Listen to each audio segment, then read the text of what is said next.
I had not been back there in years, but it was the last place left to look.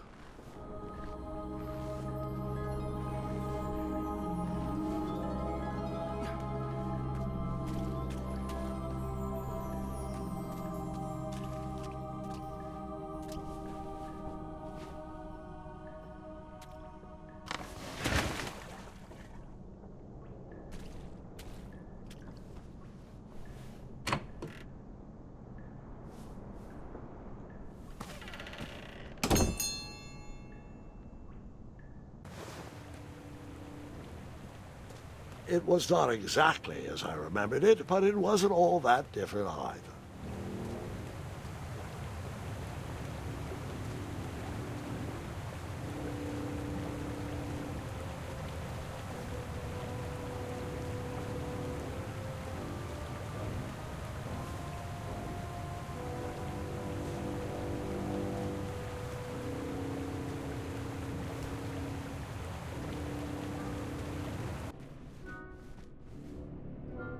Two odd contraptions guarded the lost treasure.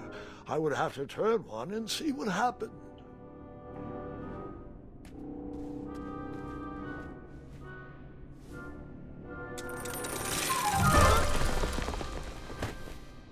And that's what would have happened if I turned the left switch. But since I am here telling this story, you already know that I pulled the right one.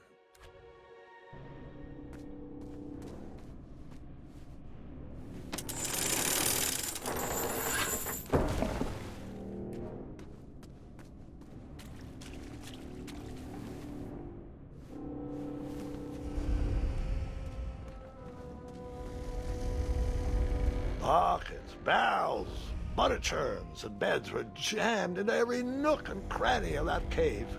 It all seems so familiar.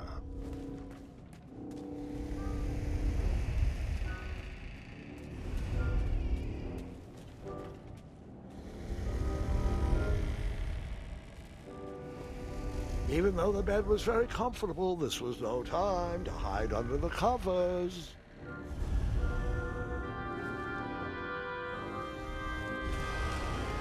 Wait. Hold on, Grandpa. I don't remember this part of the story. Beds hanging from stalactites? We'll get there, Gwendolyn. Don't worry. No detail in this story will be overlooked. Now, where was I? Ah, yes. As I treaded through the river of rumbling trundles, I feared I knew the source of that deafening wind.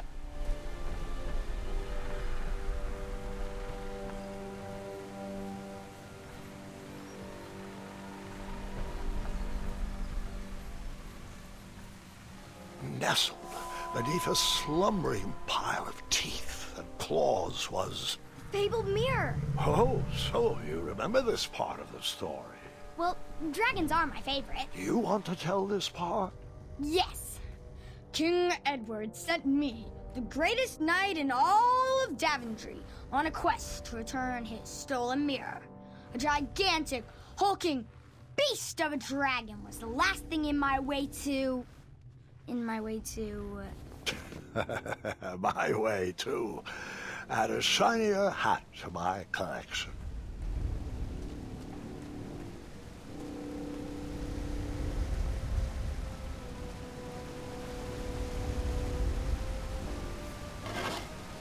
I tried to turn that crazy contraption, but it was missing a handle. Someone tampered with it, creating some silly conundrum.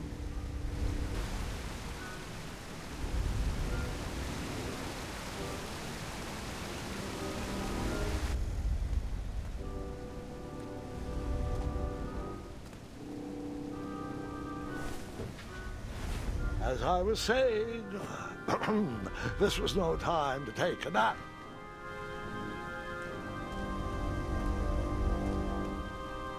Volumes of old books with foreboding titles clutter the shelves of that strange bedroom.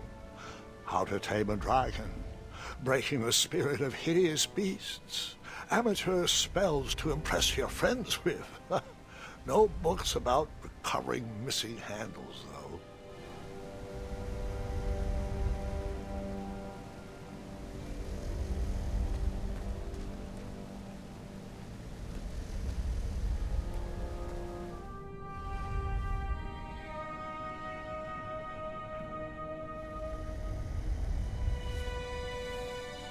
So the missing handle was booby-trapped?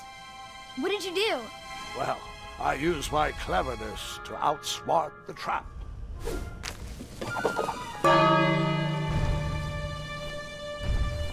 Then I used my cleverness to hide.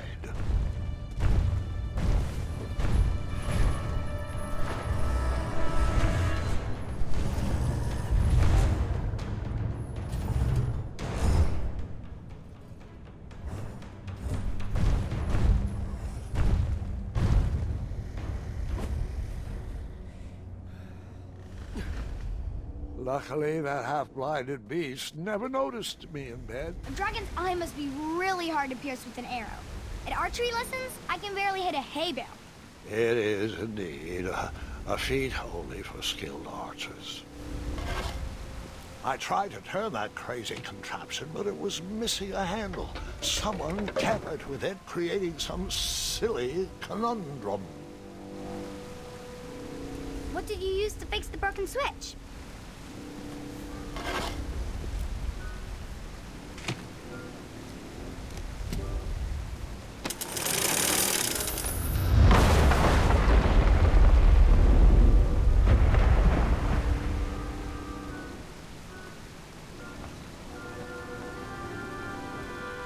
The dragon's chains were coiled around a gigantic switch mounted to the cave wall. This cave seemed to be filled with failed adventures.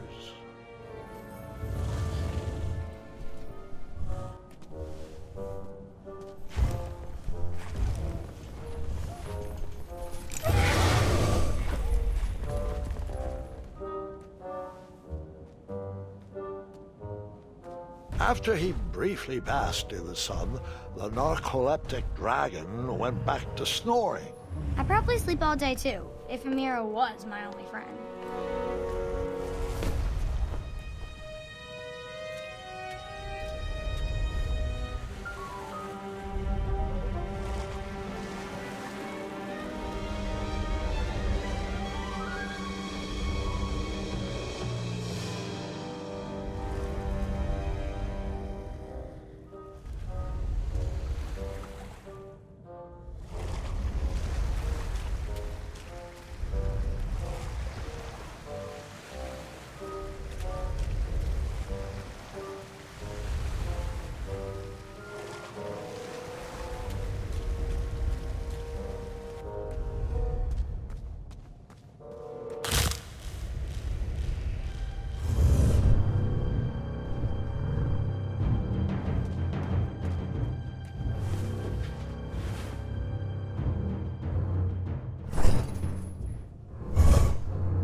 Whoever designed this trap thought they were pretty clever, but I would probably find a way to hit that unreachable switch.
the mirror called out to me.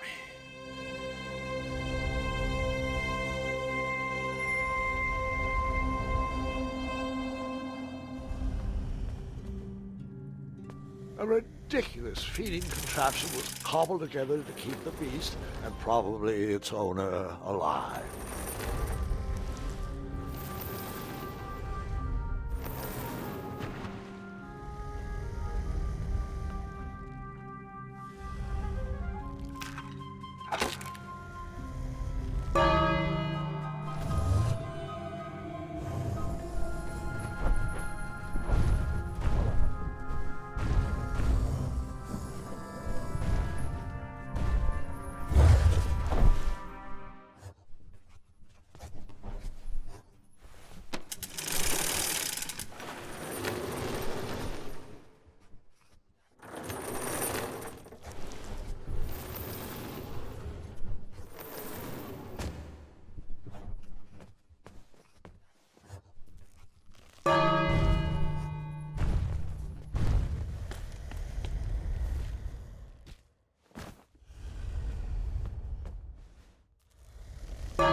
With a magic mirror safely in my possession, I dreamt of the Daventry I would be rewarded with, and the kingdom it could become.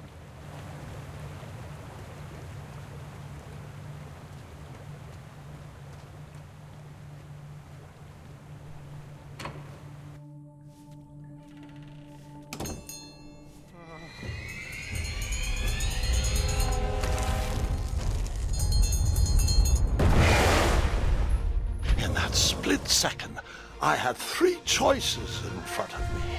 Any would clear my path to safety, and all would have rippling consequences.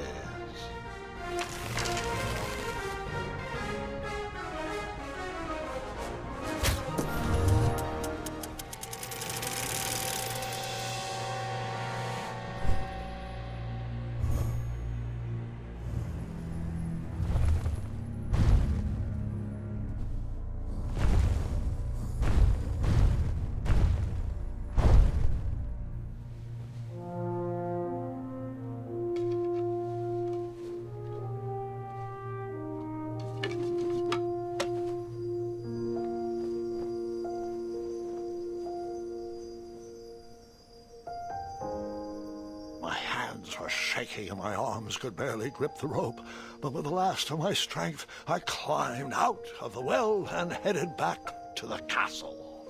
Ever since the magic mirror returned, its reflections have warned the kingdom of danger, kept our family safe, and it has exposed many troublesome crumbs tangled in my beard.